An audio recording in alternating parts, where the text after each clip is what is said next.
La licenciada Claudia Villegas Cárdenas nos va a hablar sobre la transición de la 4T y la importancia de la sostenibilidad fiscal. Les voy a informar un poco acerca de Claudia y su trayectoria. Ella es colaboradora de la revista Proceso, estudió periodismo en la Universidad en Periodismo y Arte en Radio y Televisión y cursó la maestría en Comunicación en la Universidad Panamericana. Se graduó como maestra en Periodismo y Políticas Públicas del CIDE. Cursó el diplomado de resolución de conflictos por el CIDE y de escritura creativa en la Fundación Elena Poniatowska. Ha colaborado como editora y coordinadora de la agenda de noticias Reuters, FinSat, el semanario y el portal Arena Pública, en donde fue subdirectora. Ha sido columnista en El Financiero, Milenio, La Crónica y El Horizonte de Monterrey. Fundó la revista Fortuna, Negocios y Finanzas. Ahora incursiona en el mundo de YouTube con el programa Economía Social en alianza con el canal de Julio Hernández. Es comentarista en el programa de radio Así las Cosas de W Radio.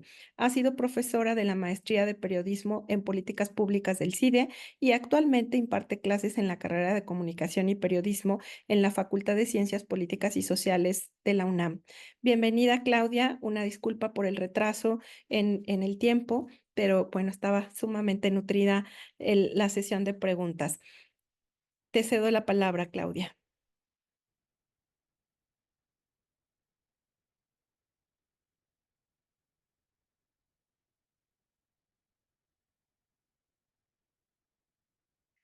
Claudia, ¿podrías por favor encender tu cámara?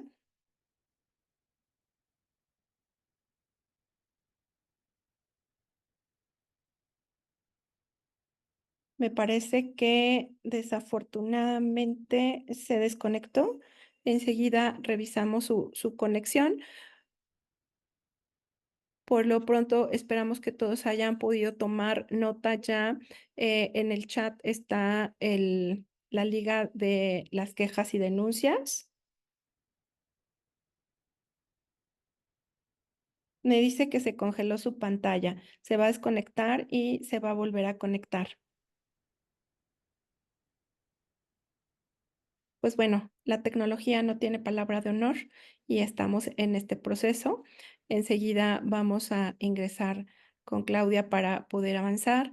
También queremos agradecer la participación el día de hoy que está con nosotros. También del periódico El Economista nos está acompañando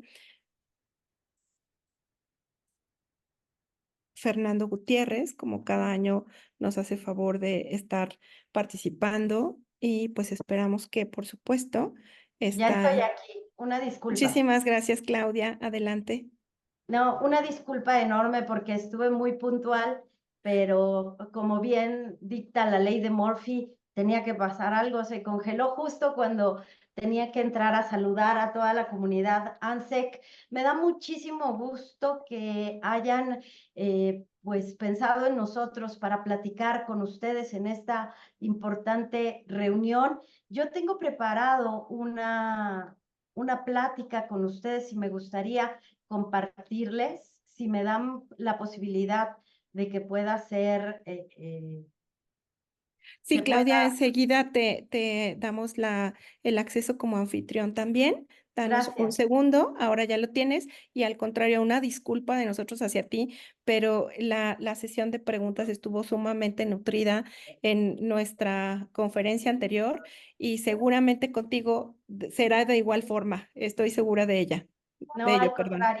al contrario, Jorge López, eh, a cargo de la ANSEC, muchísimas gracias por la invitación. Bueno, desde la perspectiva de los periodistas de finanzas, economía y negocios que hemos vivido la transición y que hemos vivido la cuarta transformación, como ustedes lo han hecho desde su comunidad y desde su gremio, nosotros pasamos de la zozobra a las certezas de que está cambiando algo en el modelo económico, pero que tiene riesgos. Como en todos los modelos económicos y de finanzas públicas, hay riesgos que creo que debemos conocer y que les queremos compartir, insisto, desde la perspectiva del periodismo especializado en finanzas y en este caso en finanzas públicas.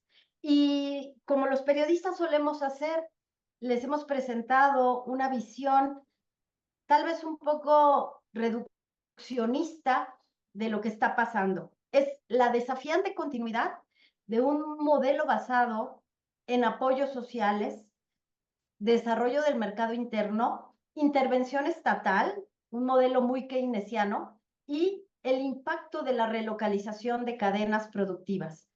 A diferencia de lo que vivimos en otros gobiernos, en donde estaba sustentado en el mercado de exportación. Ahora tenemos también ese componente, pero durante el gobierno de López Obrador fue enfocarse al mercado interno y la relocalización llega como un agregado. ¿En dónde estamos? Sé que muchos de ustedes manejan muy bien las cifras, pero para nosotros es importante recordar cuáles eran las expectativas para 2024. Se esperaba un crecimiento de entre 2.4 y 2.7, después de que en 2023 tuvimos un crecimiento que a todo el mundo sorprendió. Si ustedes iban y le preguntaban a Berkeley, a Citibanamex, a HSBC, se esperaba incluso ya un crecimiento menor al 2% y se tuvo un crecimiento del 3.5%. La maquinaria estadounidense siguió funcionando y para nosotros representó 3.5 de crecimiento, lo que llevó a pensar al Banco de México que tendríamos otra vez niveles de entre 2.4 y 2.7. Algunos optimistas pensaban 3%. Ahora, después de la inestabilidad que ha precedido a la elección, al resultado de la contienda electoral, los pronósticos son pesimistas. 1.8 para 2025 y 1.7 para 2024, que es prácticamente la mitad de lo que se creció en 2023. A esto se suma lo que dice el Banco Mundial de que sí, la economía se desacelera de una manera muy rápida. Y tenemos otro factor, elecciones en Estados Unidos, el regreso de Trump y el factor Kamala Harris, una nueva fase de la guerra comercial con China, porque como ustedes saben, se acaba de incrementar el arancel para autos eléctricos, que para México representa un desafío porque estábamos esperando inversión extranjera directa de BYD, de otras empresas, ante la decisión de Tesla de no venir a nuestro país. Hay un cambio de paradigma geopolítico, hay un cambio de paradigma a nivel nacional y bueno, pues algunos optimistas dicen que podría llegar el crecimiento a 2.2% como Grupo Financiero Banorte. Pero vamos con los grandes números, rapidísimo. Una deuda por casi 16 billones, que representaría 54.1% del PIB con una política fiscal expansiva, que están gastando más dinero para programas de apoyo social, al menos lo que fue primer semestre. Ahora los críticos del gobierno esperan que durante el segundo semestre no se entregue la misma cantidad de apoyos sociales y que eso afecte al mercado interno, pero insisto, esto es desde la perspectiva de los críticos. La Secretaría de Hacienda dice que el dinero para los apoyos, la red de protección social está reservado y garantizado y que esto fue resultado, como ustedes saben, pues de la decisión de aumentar la deuda en 1.9 billones de pesos. Bueno, Citibanamex, que ha sido uno de los más críticos, este banco que está en proceso de reestructuración, se queda Banamex, Citi se queda con su banca de inversión, Banamex no se va, a pesar de lo que estaban augurando, se queda con banca de menudeo, pero con un grupo de inversionistas que entrará a través del mercado de valores. Acaban de contratar a Patricio, se me va el nombre, pero que era director de Gentera, Patricio, que fue gente de Banamex, ahora se queda como director de finanzas y eventualmente será el nuevo director. El Banco de México, ustedes saben, ya ha tenido ajustes en la tasa de interés y de 11.25, que era un nivel histórico muy alto, pasamos a 10.75 y se espera un proceso de ajuste. La inflación, todavía estamos por ver porque la inflación no subyacente sigue dando problemas. Hay un punto de inflexión para la política monetaria del Banco de México con una opinión divergente entre la Junta de Gobierno, dos integrantes de la Junta de Gobierno, Jonathan Heath y la subgobernadora Irene, están votando en contra de que se baje la tasa de interés. Esto no había pasado y se argumenta que puede haber una captura regulatoria de la Junta de Gobierno del Banco de México. ¿Qué quiere decir esto? Que los otros integrantes de la Junta de Gobierno privilegiaron la baja en tasas de interés para ayudar al gobierno a que baje el costo financiero, el más alto en la última década. Así vamos con un déficit presupuestario de 5%, que no lo habíamos tenido en los últimos 5 años, a costa o para mantener apoyos sociales, la inversión y terminar proyectos insignia, terminar proyectos con los que cierra el gobierno de Andrés Manuel López Obrador, su administración, y sostener, como ustedes saben, desde la Secretaría de Hacienda que lleva Rogelio Ramírez de la O, el pago por el servicio de la deuda en un escenario todavía de altas tasas de interés. Así tenemos esta primer regla, déficit de 5% contra una inversión pública, una inversión en todos los sectores que no rebasa el 3% del PIB.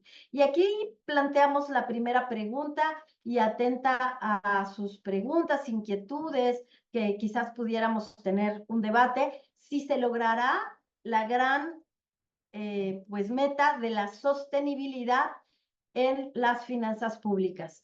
Esto quiere decir que regresemos a un déficit del 3% para que no corramos el riesgo de que las agencias de calificación, Fitch, Ratings, Standard & Poor's, tengan que revisar la calificación de la deuda soberana. Vean los grandes números. Tren Maya, 120,000 millones de pesos en 2024. No obstante, se calcula que fueron más de 500,000 millones de pesos.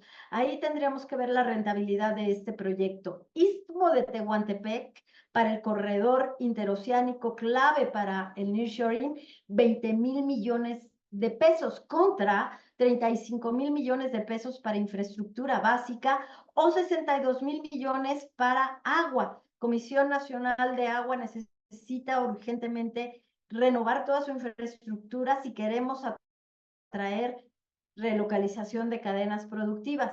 Fíjense, en 2023 fue de 71,600 y baja en 2024.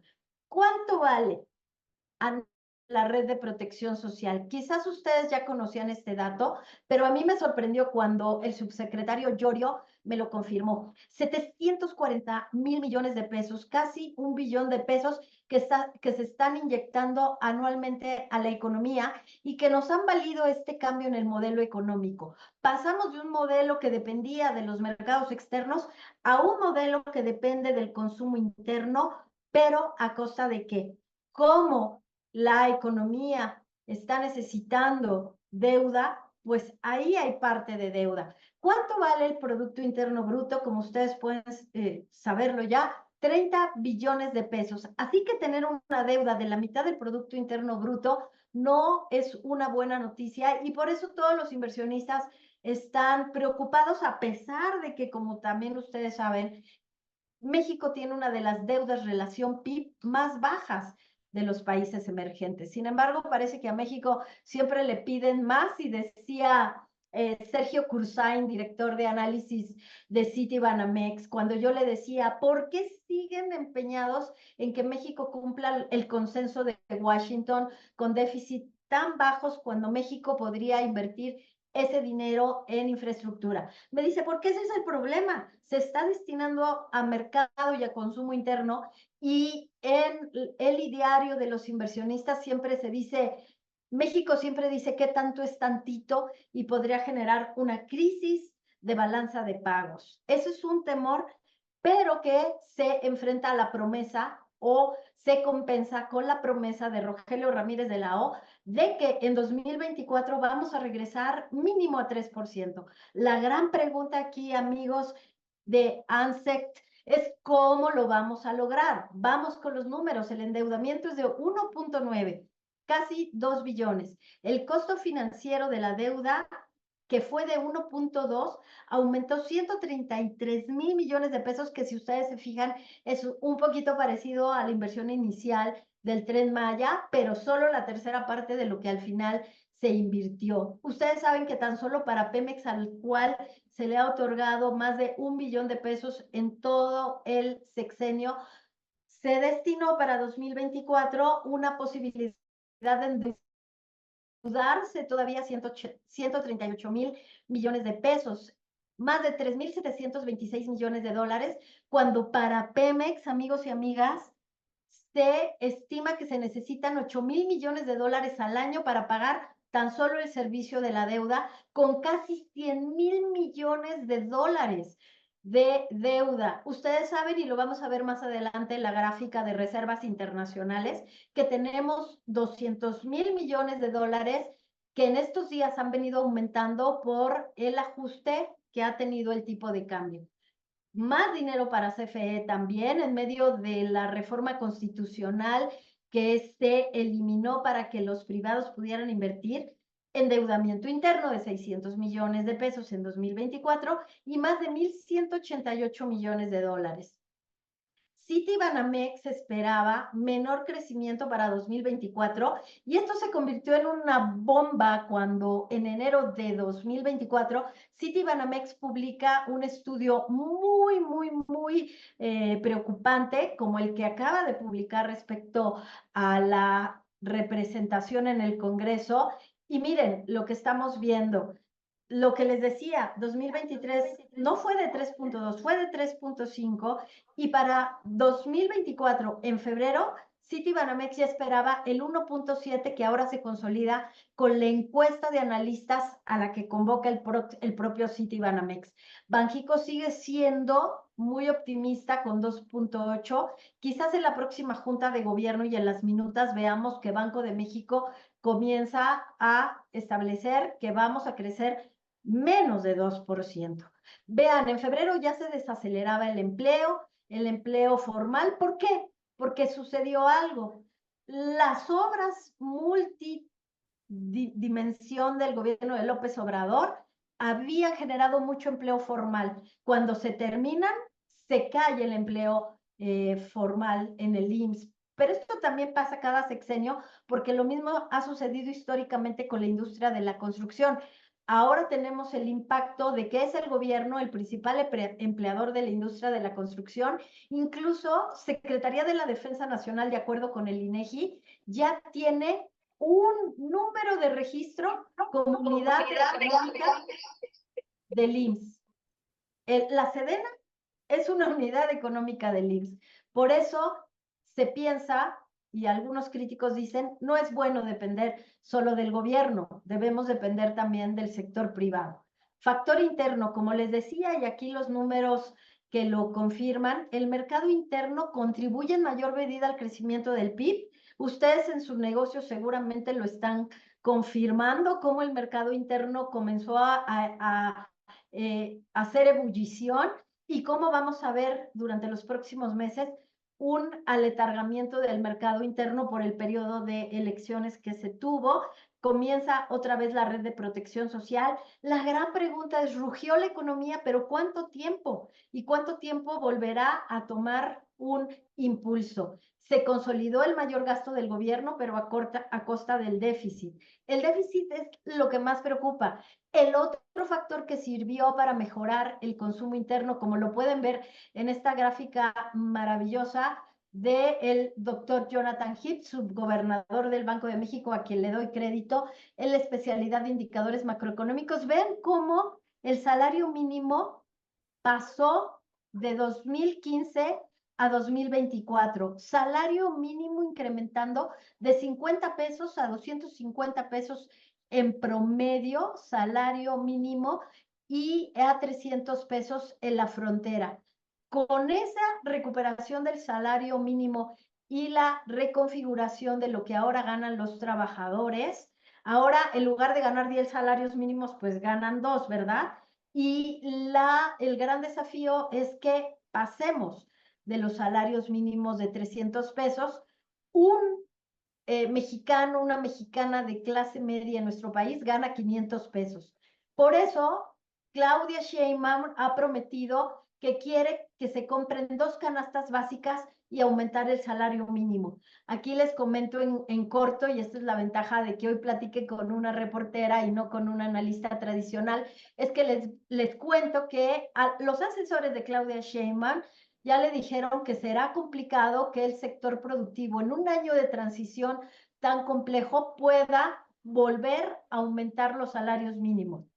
Pero eso es una promesa de campaña. Se confirma la noticia. Fíjense, el gasto neto derivado del mayor gasto y la política expansiva del gobierno crece 21%, 3% más, y ni así logró que la economía se escapara del año de la transición. El gasto programable aumenta 28.6, el gasto en desarrollo social 27.9. Ya saben ustedes con el tema de que aumentaron lo que reciben, sobre todo los adultos mayores, que se llevan la mitad de la red de protección social. Y destacaron algunos incrementos en rubros como salud, protección social y educación. Ahí se ve el IMSS Bienestar, que lo armaron con una veintena de gobiernos locales en donde está Morena. Hay que ver el mapa porque ya hay una clara división de lo que serán los programas de gobierno. La mala noticia anunciada, vean cómo están los números. Déficit presupuestario pasó de 14,000 a 152,000, 10.2 veces, 300% más alto que en 1988. Por eso, algunos analistas dicen que la elección se ganó a punta de dinero. Esto está muy debatible. ¿Por qué? Porque el gobierno del presidente López Obrador cambió una política asistencialista como la de Solidaridad, Progresa, Procampo, a una política de intervención directa al mercado interno que cambió la configuración del crecimiento del consumo interno y que logró sacar a 5.5 millones de personas. Jamás había pasado. La tasa de movilidad social, de acuerdo con una entrevista que realizamos en el gobierno de Enrique Peña Nieto, había logrado que 500,000 familias salieran de la pobreza. Pareciera, y esto es una visión de periodistas, amigos y amigas, que al presidente López Obrador le interesa mucho cómo quedan los números en la historia de su gobierno. Una vez más, aquí planteo la pregunta, ¿a costa de qué y si será sostenible? Ay, perdón, ya me mareé. Pues espero que no se mareen ustedes. ¿Qué significa que se consolide el déficit de 5% para 2024? Que se contratará deuda, ya se contrató. Lo que hizo el secretario de Hacienda, Rogelio Ramírez de la O, es que pasó toda la deuda, la redocumentó a los próximos, más bien a los próximos 5 años. En 2030 tendremos que comenzar a preocuparnos, la redocumentó, y el primer año de Claudia Sheinbaum no habrá problema con la deuda. Tendremos esta posibilidad de tener la deuda controlada y no tener la necesidad de una reforma tributaria. Vean nada más cómo están los números de la inversión, pero a costa de qué, insisto. ¿Se mantendrá la inercia de la inversión en 2023? No lo sabemos, aumentó 65% cuando ya en 2024, primer semestre, ya vamos para abajo en los principales indicadores. Gradual reducción en la inflación podría ser, ¿por qué? Porque funcionó la transferencia y la renuncia tributaria para contener la inflación, y aún así, amigos y amigas, la inflación, por ejemplo, en gasolina premium, consolida un incremento de 2 dígitos. Aquí pensemos y analicemos como financieros qué hubiera sucedido con una inflación que no controlara la gasolina. Hoy tendremos una gasolina en 40 pesos quizás.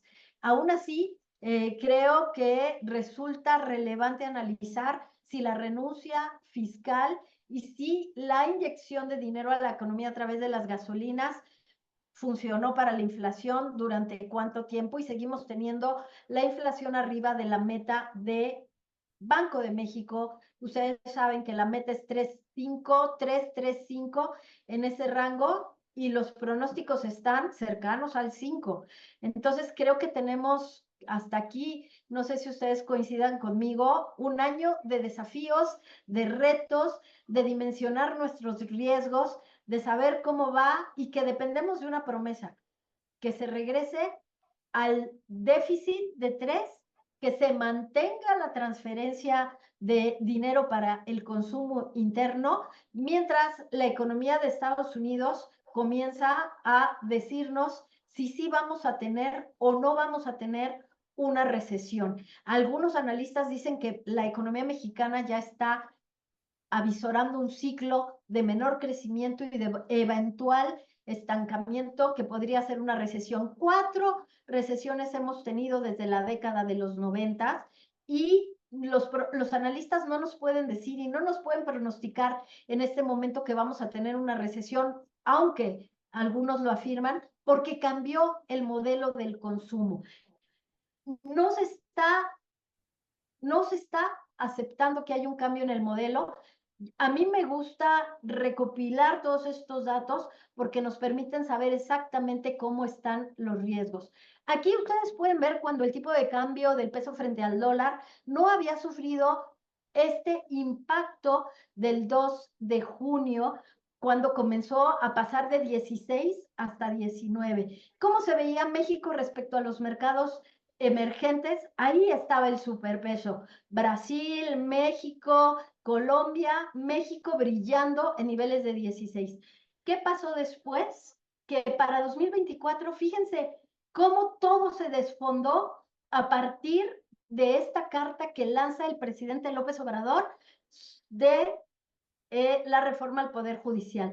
¿Qué hubiera pasado si 36 millones de mexicanos no votan por Morena y aliados? Quizás hoy no tendríamos ni el problema de la subrepresentación, ni, bueno, problema, déjenme quitarle el adjetivo, ni el escenario de la subrepresentación, de la sobrerepresentación, ni el escenario de la reforma al Poder Judicial.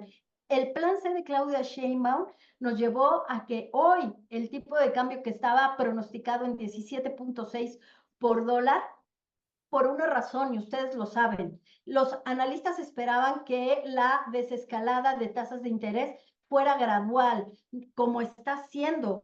Ellos apostaban a que la inflación iba a seguir siendo alta y que el tipo de cambio se iba a mantener todavía fuerte. ¿Qué está pasando? Como pueden ver, miren esta gráfica. A mí me gusta mucho porque se la robé también al doctor Jonathan Heath, porque él lo que nos dice es que el tipo de cambio de México se convirtió en una de las monedas más negociadas a nivel mundial porque los inversionistas percibían que este cambio en el modelo de políticas públicas y económico, en donde se había restringido el déficit a niveles menores a 50%, nos estaba generando una gran competitividad y menor riesgo.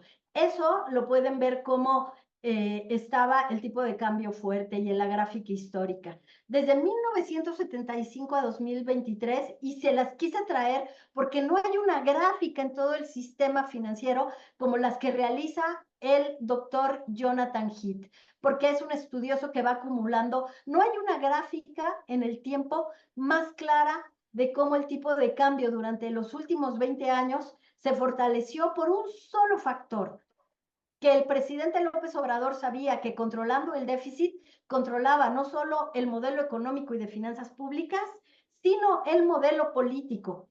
Se jugó sus cartas en el último año y podemos platicar ampliamente sobre eso si quieren. Se jugó sus cartas porque saben que el modelo económico de la Cuarta Transformación no va a poder pasar con un poder judicial adverso, porque echaron para atrás la reforma eléctrica, porque han echado para atrás muchas de las decisiones del Poder Ejecutivo, pero perdón, se llama equilibrio de poderes, se llama división de poderes y con eso habría que lidiar.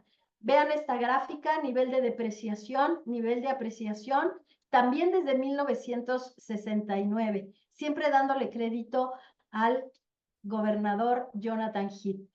Vean cómo en 2020, ¿qué pasó en 2020? ¿Alguien recuerda qué pasó en 2020? Estábamos en plena pandemia, estábamos en el cierre de la economía.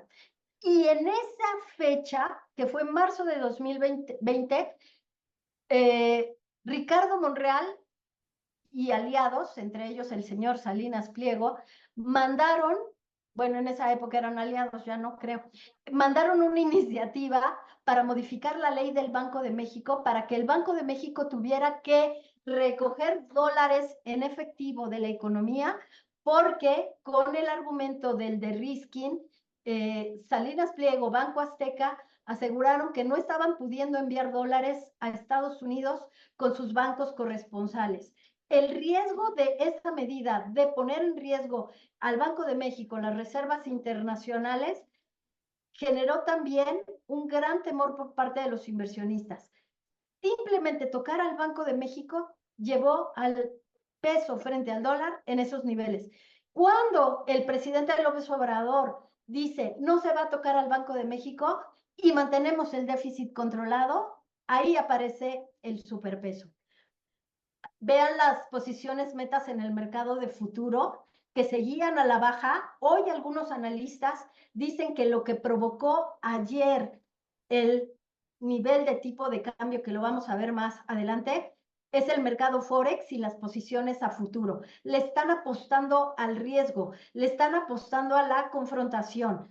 Pero en medio de todo eso tenemos una buena noticia. Tenemos otro año de relocalización de cadenas productivas. México, como lo pueden ver, ya alcanzó, esta gráfica es maravillosa de Observatorio Nearshoring, como México ya alcanzó a China y China pues va para abajo por las políticas de Biden. Diferencias de opiniones respecto a la inversión extranjera. ¿Es la inversión extranjera directa la medida para saber que México está recibiendo inversión? Yo creo que ya no, porque la inversión extranjera registra saldos negativos para el país y registra registros contables de las empresas entre sus matrices. Por eso, la principal inversión extranjera viene por reinversión de utilidades, porque así se los pide en Estados Unidos para transferir recursos fiscales, como en el caso de Tesla, para inversiones en relocalización de cadenas productivas.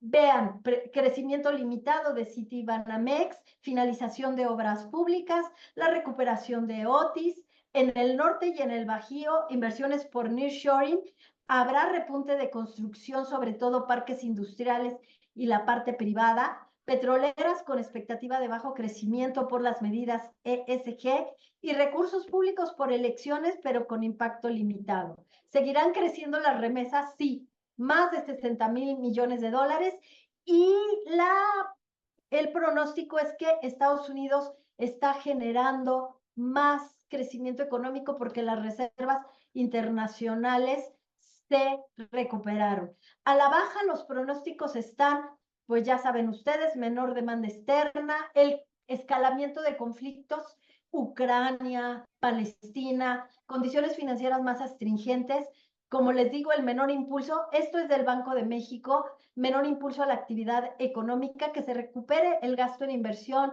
menor a lo esperado y que los fenómenos meteorológicos nos impacten. Perdón, estamos en septiembre, pasamos época de huracanes, pero todavía no pasamos la época de temblores.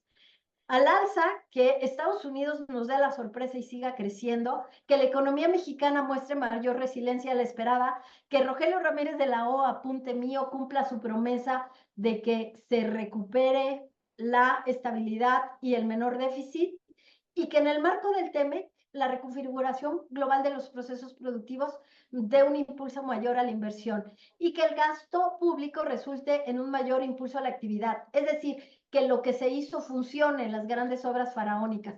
A ver, una reflexión y se los dejo ahí. Si no es ahora, cuando tenemos la mirada puesta de Estados Unidos, porque somos los socios del nearshoring, ¿cuándo podemos impulsar cambios tan grandes como el de una reforma judicial? Ahí se los dejo. La clave está en que no se judicialice, que la política no se meta a judicializar el poder judicial, que la justicia no se politice, mejor dicho. Ahí se los dejo al alza, como ya se los dije, pero miren, esto es importante. Ya lo anticipaban, por eso hay que leer los reportes y hay que ver los datos. Episodios de depreciación cambiaria, ya pasó. Y esto fue en marzo. Mayores presiones de costos ya pasó. Tenemos que ser resilientes con la economía, armar estrategias que nos permitan ver todos estos escenarios. Vamos ya al final y agradeciéndoles de verdad que me hayan invitado. Fíjense, esto lo decían en febrero. Es buena analista Nidia Iglesias de Citibanamex, se las recomiendo mucho. Ella se preguntaba, ¿habría mayoría calificada? Plan C, claro, funcionó. ¿Y cómo se definirían los nombramientos de la Suprema Corte? Porque ella decía que Claudia Sheinbaum tendría que nombrar a 2 ministros. Pues Claudia Sheinbaum sabía que si nombraba 2 ministros, de todas maneras, eventualmente el sistema le iba a voltear la cara, como pasó con los 3 ministros que nombró López Obrador. Pero vean cómo nos está afectando. El índice de democracia a la baja. Índice de democracia a la baja. Y estamos en lo que se califica como un régimen híbrido. Pero ya Citibanamex dijo que la democracia débil apunta hacia un cambio de régimen. Si nos califican como un régimen autoritario, si no se logra que el reglamento, que la manera de selección de jueces, magistrados, y no logramos un buen acuerdo, vamos a tener ese factor que, como yo digo, tiene que ver con el consenso de Washington. Les dejo las conclusiones porque creo que es importante. Mínimo un crecimiento de 1.9 nos haría muy bien, que la inflación se fuera a niveles de 3, que cumpliera, y perdón por dejarle tal responsabilidad a Ramírez de la O, pero por algo se quedó, ahí tiene un compromiso, y que la apertura comercial nos siga generando inversiones. Hoy, mientras nosotros platicamos aquí en ANSEC, tenemos tipo de cambio en 19.69, compra fuerte, esto es el tipo de cambio en el mercado, pues, interbancario, ya saben ustedes en ventanilla y ustedes saben mejor que yo, arriba del 20. Se aumentaron las reservas internacionales, es decir, tenemos ese factor que nos compensa porque las reservas internacionales ya no habían estado creciendo mucho porque Pemex ya no está exportando petróleo. Entonces ahora dependemos de las remesas, dependemos de la industria automotriz y dependemos del turismo. Pero vean aquí cómo logramos un récord otra vez de 224,000. Les cuento millones de dólares, por supuesto. Les cuento, por supuesto, que tenemos unas variaciones semanales de 711 y el Banco de México, de acuerdo con datos del Banco de México, de adentro del Banco de México, es que se actualizan mínimo por un cambio mínimo de valuación las reservas 10,000 millones de dólares al año. Así que cuando tenemos depreciación se aumentan más. El problema es que en esa misma medida aumenta la presión de la deuda respecto al PIB. Cuando llegamos a niveles de 24, como les mostré en la gráfica, ¿qué sucedió? Que tuvimos una relación deuda-PIB de 60-65% y ahí los tambores de guerra comenzaron a rugir. Entonces, lo que tenemos de esperanza, y aquí una nota de la revista Fortuna, si me permiten el comercial, ojalá nos puedan ir a visitar, nos dará mucho gusto que nos lean. La FED aplicará 3 recortes de 25 puntos base a la tasa este año. Una recesión es improbable y estos son datos muy recientes. Si las tasas de interés bajan en Estados Unidos, otra vez podemos ver una fortaleza en el tipo de cambio. Así, amigos, amigas de ANSET, concluyo. 2024 seguirá siendo un año de oportunidades porque tenemos relocalización por nearshoring, tenemos el compromiso y ellos tienen, digamos, la presión de mantener el consumo interno, así es que tendremos un año todavía de consumo interno, un mercado interno creciendo y, perdón, y la necesaria y clara necesidad de que los jóvenes se enfoquen a carreras y ángulos vinculados al nearshoring, las famosas materias STEM. Vean lo que se viene de inversión. Estados Unidos, Alemania, Argentina, China. Sí, pero ahí podemos perder 1.500 millones de dólares por los aranceles que se acaban de poner en conjunción con Canadá y Estados Unidos. Si ven en esta ecuación ya no está España, porque salió Iberdrola. Perdimos 6,000 millones en el registro contable, pero se gana en el registro contable de inversión nacional. Así es que yo les agradezco muchísimo, muchísimo que me hayan escuchado y compartir con ustedes. Y quedo atenta. Claudia, estupenda tu exposición, como siempre. Siempre de verdad es una maravilla escucharte porque nos estacionas en una realidad que no queremos. No sé si estamos Sí, maravillados con tu exposición o asustados, pero creo que todos estamos pensando qué hacer con nuestras situaciones personales y qué hacer con nuestras situaciones de negocio y cómo irlas proyectando. Nosotros justo el fin de semana veíamos que el Banco Mundial estima un crecimiento del 1.6, entonces tú dices un 1.9 y en economía de 1.6 a 1.9 es un mundo de diferencia. Pero bueno, si lo logramos, será que tengamos un México mejor, porque además son los escenarios a nivel mundial, ¿no? así es. Pero bueno, vamos a pasar a las preguntas en función de nuestra ajustada agenda el día de hoy, porque de verdad todo el día ha estado muy nutrido de información. Yo espero que todos los participantes estén también, pues, con mucha recepción de lo que nos estás transmitiendo y les haya parecido una muy buena exposición. Tenemos una pregunta de Carlos Contreras. Dice, a principios de este año y previo a las elecciones, nuestro negocio, que es la compraventa de divisas, disminuyó entre 20 y 25% menos respecto del año anterior. Según tu opinión, ¿qué pudo haber originado esto? A ver, cae porque con un dólar, digamos, estable, pues creo que no había este incentivo de que necesitas adquirir divisas. Eso es lo que creo que sucedió. No teníamos previsto, y se los prometo que nadie tenía previsto, como ya vieron los datos, que el tipo de cambio pudiera saltar de 16 a 19. ¿Qué lo modificó? El plan C. Nadie esperaba esos 6 millones. Y como yo digo, y no sé si ustedes están de acuerdo conmigo, la culpable de todo esto es Xóchitl Gálvez y la oposición. Porque si la oposición hubiera tenido una propuesta más seria, una propuesta más de vanguardia, si hubiera sido una propuesta legítima, hoy no estaríamos en este problema. Tendríamos un Congreso equilibrado, tendríamos una oposición fuerte haciendo frente a lo que está mal, tal vez defendiendo lo que está bien, pero lo que yo vi entre las empresas, grandes empresas, porque también cubrimos mucho el sector corporativo, es que sus previsiones sobre el tipo de cambio eran estas. ¿Para qué hago más coberturas? ¿Para qué?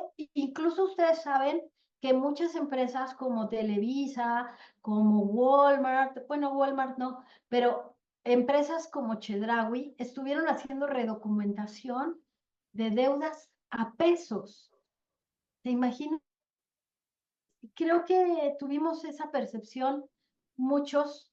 Además, acuérdense que mucha gente comenzó a invertir en CETES directos, sin comisiones, a través de la Secretaría de Hacienda y Nacional Financiera.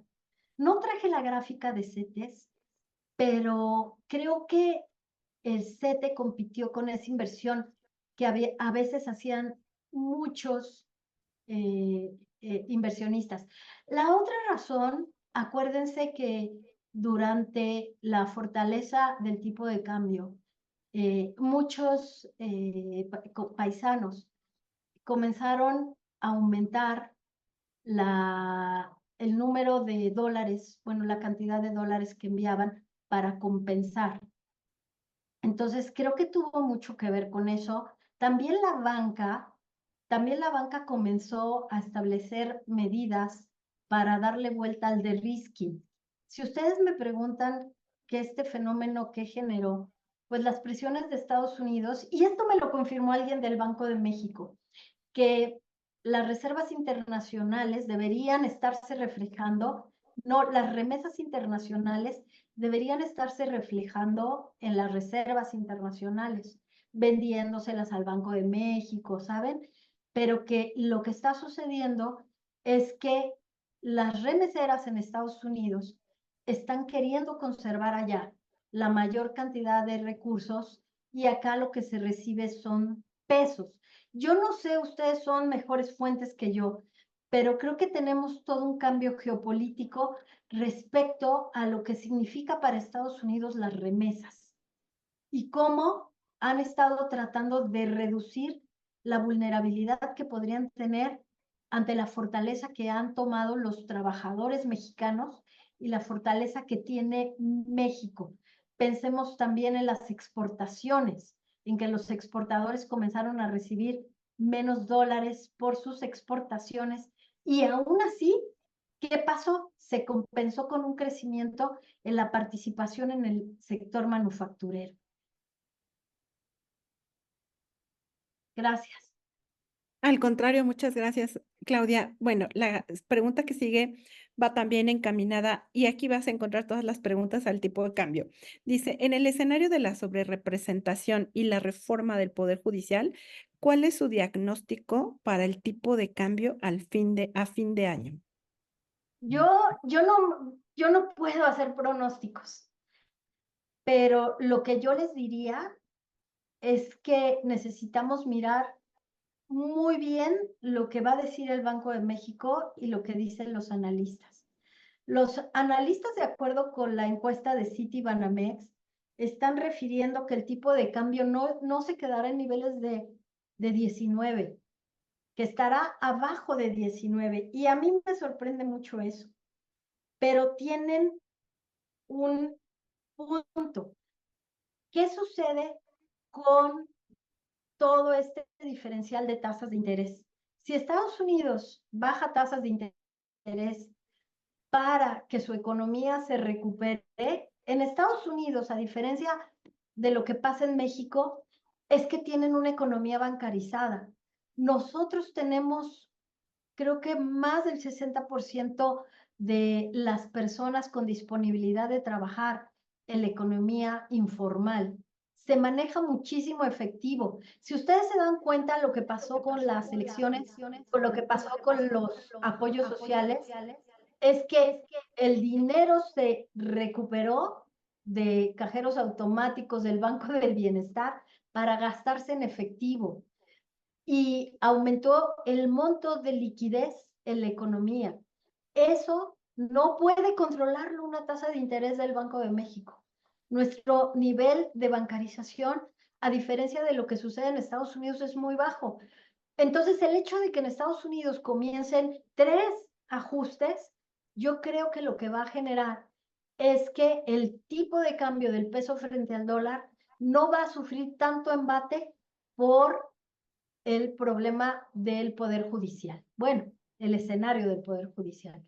Entonces, yo lo que les comparto es eso, que se está previendo que puede quedar entre 18.9 y 19.2, pero no en niveles de 20, definitivamente. Muchas gracias, Claudia. Sí, tenemos aquí nuestras preguntas nutridas. Nos dice Juan Carlos Díaz. Pregunta, en caso de aprobarse la reforma al Poder Judicial, a su opinión, ¿cuál sería el panorama respecto a la inversión privada?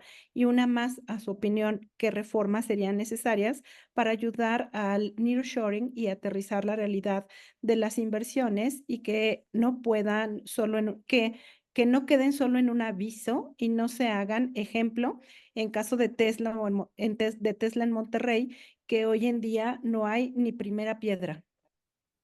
Sí, no hay primera piedra, no hay registro ante el Registro Nacional de Inversión Extranjeras de la Secretaría de Economía. Y nos platicaba el presidente de la Asociación Mexicana de Distribuidores de Autos, que es resultado, y también Francisco González de la Industria Nacional de Autopartes, porque justo le preguntábamos esto, ¿por qué Tesla no vino a México?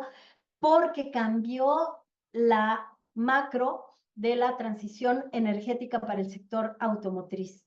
Tuvimos después de la pandemia una euforia derivada de que la crisis epidémica se vinculó con la crisis ambiental. Los consumidores querían modificar de alguna manera su aportación al cambio climático, querían contribuir y se desató una euforia No solo por eso, sino porque la administración Biden, como ustedes saben, otorgaron subsidios para la compra de autos eléctricos.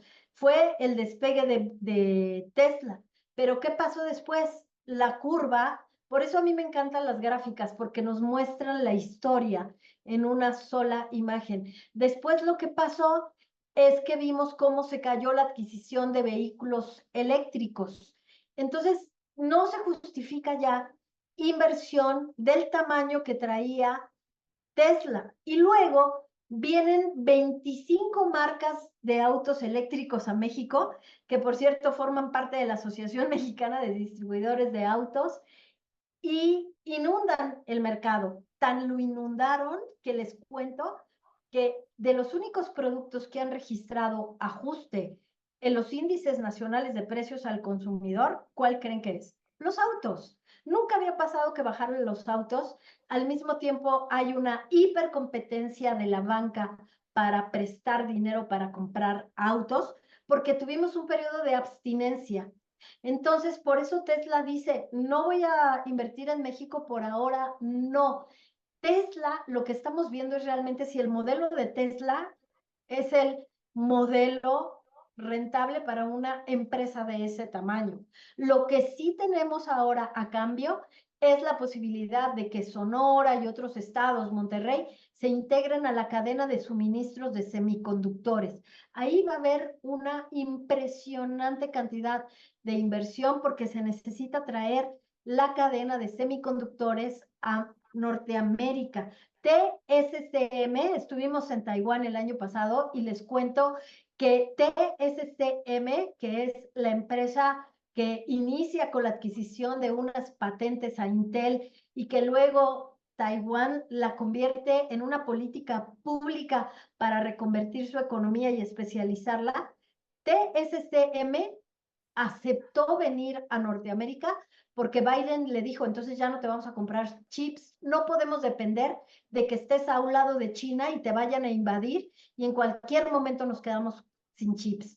La buena noticia es que la industria nacional de autopartes ya se está integrando con TSCM en todo Monterrey. Entonces la respuesta es, venga o no venga Tesla, México ya forma parte del ecosistema de microchips para Norteamérica. Respecto a lo que puede pasar con el Poder Judicial, ¿saben yo que creo? Que va a ser este estilo de negociar del presidente López Obrador y que le deja a Claudia Sheinbaum una divisa para negociar. No la deja desprotegida porque de otra manera ella no lo hubiera podido hacer. Él está mandando todo su resto político para que se acelere la reforma. Está ya la ley con la mayoría en el Congreso y después comenzamos a negociar. Y van a ser claves los nombramientos de los ministros que ya no forman parte de esta tremenda corte que, como ustedes saben, Norma Piña se reunió con Alito.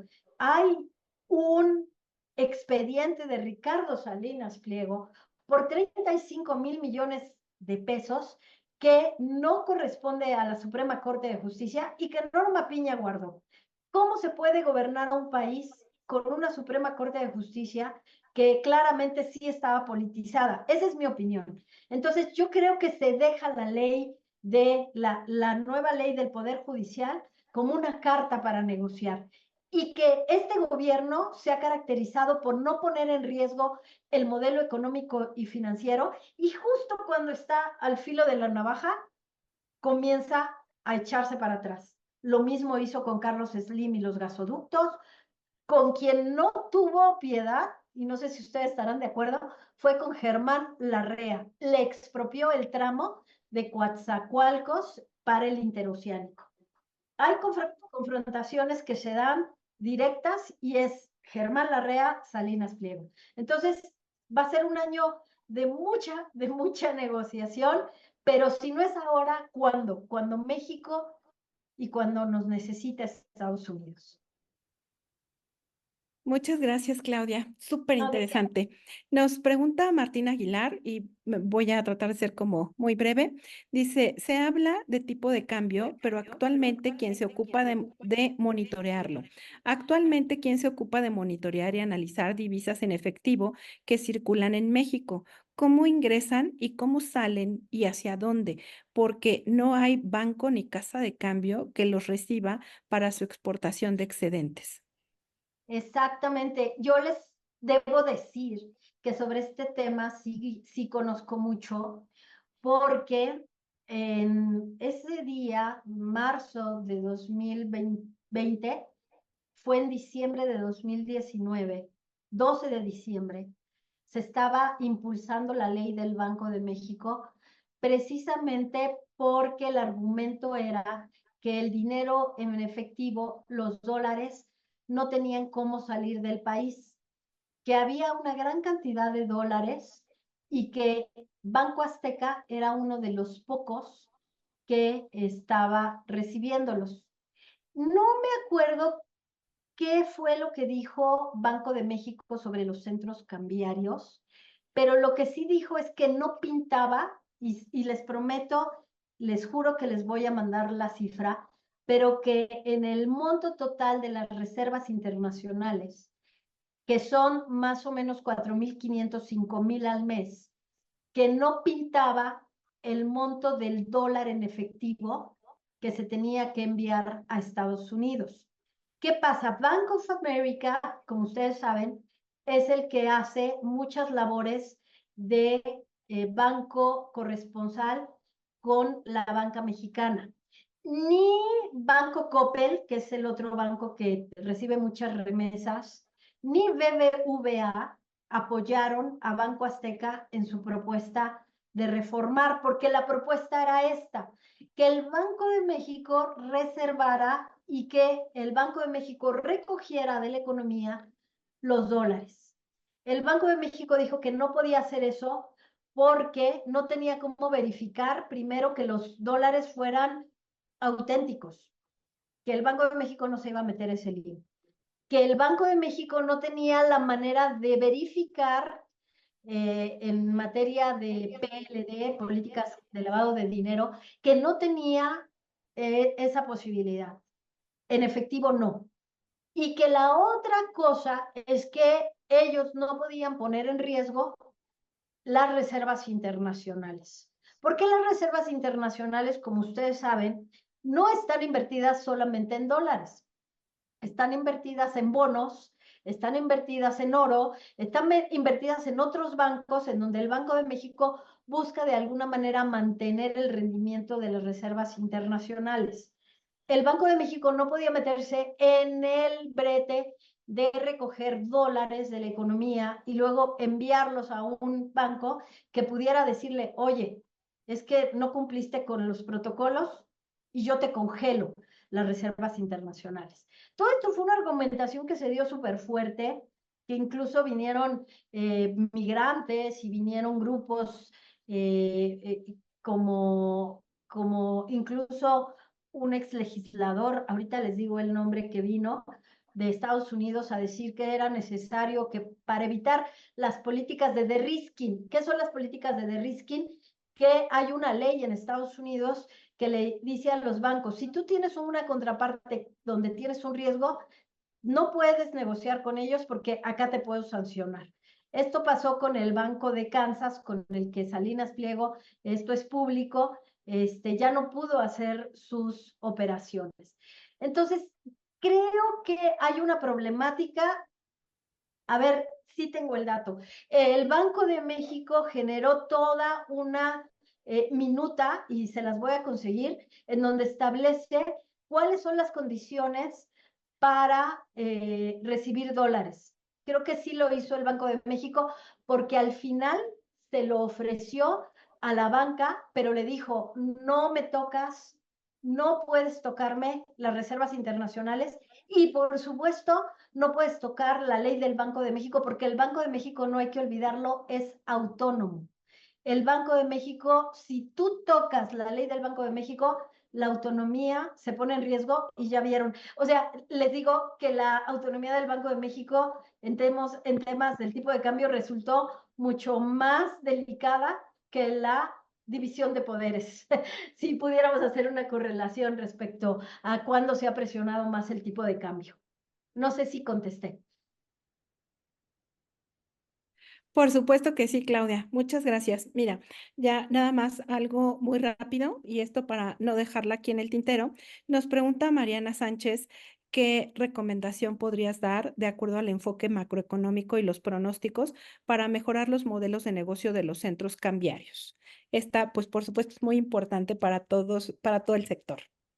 Sí, muchísimas gracias. Yo quisiera compartirles nada más que tenemos nuestra portada, está en locales cerrados, que es sostenibilidad fiscal, el gran desafío de Claudia.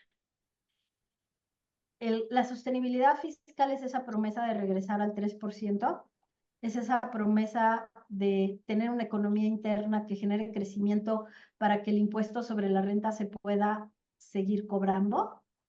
Y la única recomendación que yo podría hacerles desde mi trinchera, como tengo una maestría en políticas públicas y una maestría en comunicación, pero sobre todo les quiero compartir 3 décadas de periodismo financiero. Financiero, economista, Reuters, El Semanario, Milenio, ahora La Crónica y ahora Fortuna, que la parte de la reputación de los centros cambiarios es muy importante. La parte de la responsabilidad social con el país es súper importante. La parte de la transparencia es hiper relevante.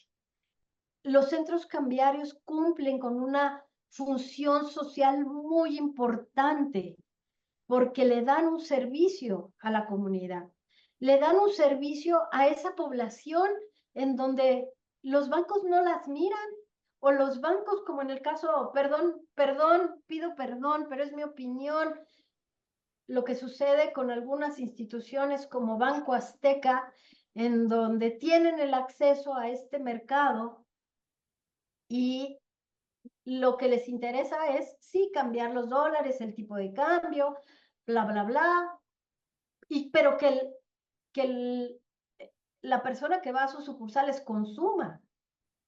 O sea, tienen un interés superlativo e inherente a su negocio. Digo, no los critico, está muy bien, qué bueno que lo hagan, pero lo mismo hacen con las Afores, ¿eh? Ellos tienen un contrato para manejar Afores y cuando llega alguien a preguntar por su Afore, ya le ofrecieron una licuadora.